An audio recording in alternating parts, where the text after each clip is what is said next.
পোনপ্ৰথমে আপোনালোকৰ চেনেলটোক আমি ধন্যবাদ জ্ঞাপন কৰিছোঁ আৰু TAB মেমৰিয়েল জাতীয় বিদ্যালয়ৰ আমাৰ দুটা শাখা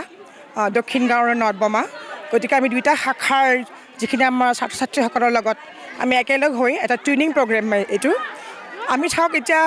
শ্ৰেণীকোঠাত আমি শিক্ষা সকলোৱে দিওঁৱেই কিন্তু আজি মানে আমাৰ এটা কমপ্লিট এটা মানে বেলেগ এটা আমোদ দিছোঁ অভিভাৱকখিনিও যথেষ্টখিনি ভাল পাইছে আৰু গোটেইখিনি ছাত্ৰ ছাত্ৰী মানে একেলগ হৈ পেলাই বিভিন্ন ধৰণৰ মানে খাদ্য সম্ভাৰ ঘৰৰ পৰা সিহঁতে খুব ধুনীয়াকৈ বনাই আনি আমাৰ এটা প্ৰদৰ্শনী টাইপত কৰিছে মানে কম দামত সিহঁতে বিক্ৰী কৰিছে বস্তুখিনি তো তাহাঁতে মানে একদম এটা নতুন বস্তু এটা সোৱাদ পাইছে আজি আৰু আমি ভাবোঁ মানে এনেকুৱা ধৰণৰ শিক্ষা আচলতে ছাত্ৰ ছাত্ৰীক বহুতখিনি বস্তু আগবঢ়াই দিয়ে তাহাঁতৰ এটা সম্যক জ্ঞান এটা আনি দিয়ে ধৰক মানুহক কেনেকৈ এটা খোৱা বস্তু পৰিৱেশন কৰি দিব লাগে চাফা চুফাকৈ দিব লাগে তো সেইখিনি বস্তু সিহঁতে মানে পাইছে বহুতখিনি আমোদ পাইছে আৰু আমি ভাবোঁ এনেকুৱা ধৰণৰ অনুষ্ঠানবিলাকে আচলতে কিছুমান উদগনি দিয়ে ছাত্ৰ ছাত্ৰীৰ মনত বহুতখিনি সিহঁতক এটা সাহস দিয়ে মানুহৰ লগত কথা বতৰা কেনেকৈ পাতিব লাগে আমি সেইখিনি ওপৰত গুৰুত্ব দি পেলাই এইটো আয়োজন কৰিছোঁ আমাৰ আজি কমেও 400 দুখন স্কুল মিলি পেলাই 400ৰ ওপৰত হ'ব এনেকুৱা ধৰণৰ পদক্ষেপ আচলতে খুব কমেই দেখিবলৈ হয় আচলতে কি উদ্দেশ্য আজি আমি ভাবিলোঁ কি চাওক এতিয়া বছৰেকীয়া পৰীক্ষাৰ প্ৰায় মানে সন্মুখত আহি আছে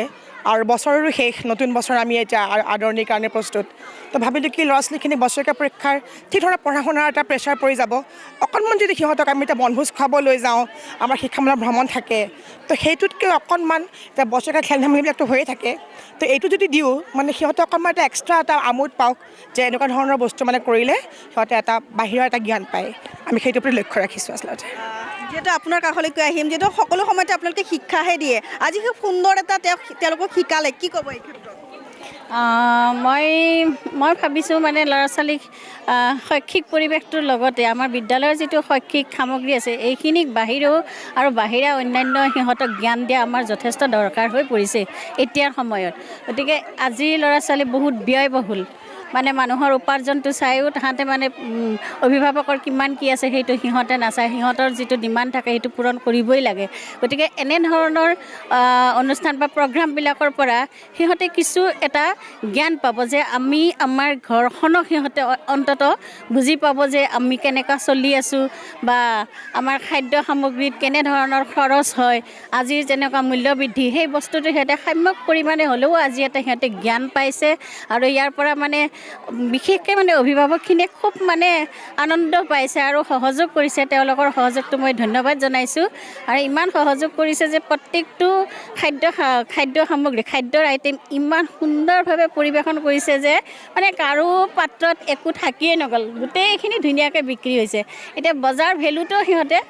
কিছু পৰিমাণে বুজি পালে ল'ৰা ছোৱালীখিনিয়ে সেইটোৱে সিহঁতক আমি শিক্ষা এটা দিব বিচাৰিছিলোঁ আৰু আমি আজি এই অনুষ্ঠানটোৰ জৰিয়তে প্ৰথমবাৰত হ'লেও মানে কিছু সাফল্য হৈছোঁ আৰু ধন্যবাদ আজি তোমালোকে খাদ্যৰ উৎসৱত অংশগ্ৰহণ কৰিছা কেনেকুৱা লাগিছে বহুত ভাল লাগিছে কি বনালা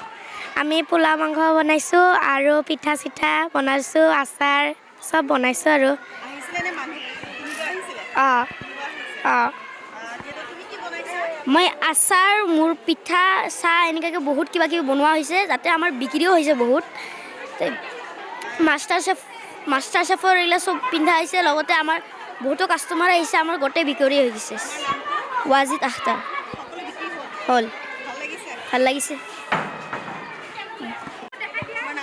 ইমৰান হুছেইন আজি ফাদুলি আৰু ফ্ৰুট চালাড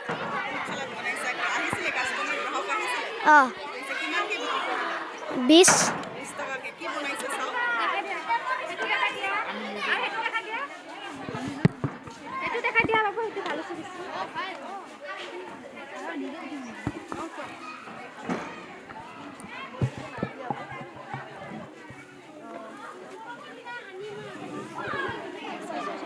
মোৰ নাম শামছুন নেহাৰ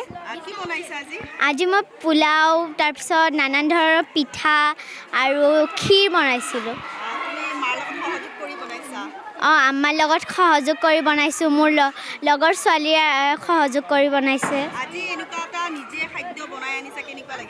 মোৰ বহুত ভাল লাগিছে অঁ বহুত একদম শেষ হৈ গৈছে ইমান এতিয়ালৈকে হিচাপ কৰা নাই বাৰু অঁ কৰিম মোৰ ছাৰ বাইদেউহঁতে বহুত সহায় কৰিছে মোৰ ধন্যবাদ। নমস্কাৰ, মই অজয় ফুকন আৰু এইখিনিতে সমূহ এনি ভাৰত চেনেলটোৰ যিসকল কৰ্মকৰ্তা আছে সকলোৰে মোৰ ফালৰ পৰা শুভেচ্ছা জ্ঞাপন কৰিছোঁ। অসমৰ আচলতে সংবাদ জগতত নতুনকৈ আচলতে এটি আত্মপ্ৰকাশ ঘটিছে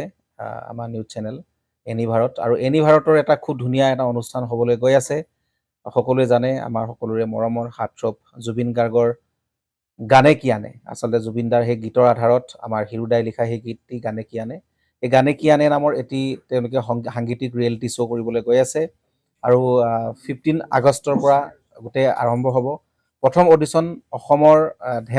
ধেমাজি জিলাত আৰম্ভ কৰিব। গতিকে সমূহ যিসকল প্ৰতিভা আছে, যিসকলে গান ভাল পায়, যিসকলে তেওঁলোকৰ নিজৰ প্ৰতিভা আচলতে দেখুৱাব বিচাৰে, এই ৰিয়েলিটি শ্ব'ত গানে কি আনে এই প্ৰতিযোগিতাত অংশগ্ৰহণ কৰক আৰু খুব ধুনীয়া আপোনালোকে সুবৰ্ণ সুযোগ লাভ কৰিব। লগতে ইয়াতে পুৰস্কাৰ আছেই, বিভিন্ন ধৰণৰ উপহাৰো আপোনালোকে লাভ কৰিব, আৰু লগতে এগৰাকী প্ৰতিষ্ঠিত আচলতে এগৰাকী শিল্পী হিচাপে অসমৰ সাংস্কৃতিক জগতত আপোনালোক প্ৰতিষ্ঠা লাভ কৰিব। গতিকে গোটেই অনুষ্ঠানটোলৈ মোৰ ফালৰ পৰা শুভকামনা থাকিল, আৰু লগতে এই অনুষ্ঠানটোত আপোনালোকে অংশগ্ৰহণ কৰিব। আমিও আছোঁ আৰু সকলোকে আমি লগ পাম। ধন্যবাদ।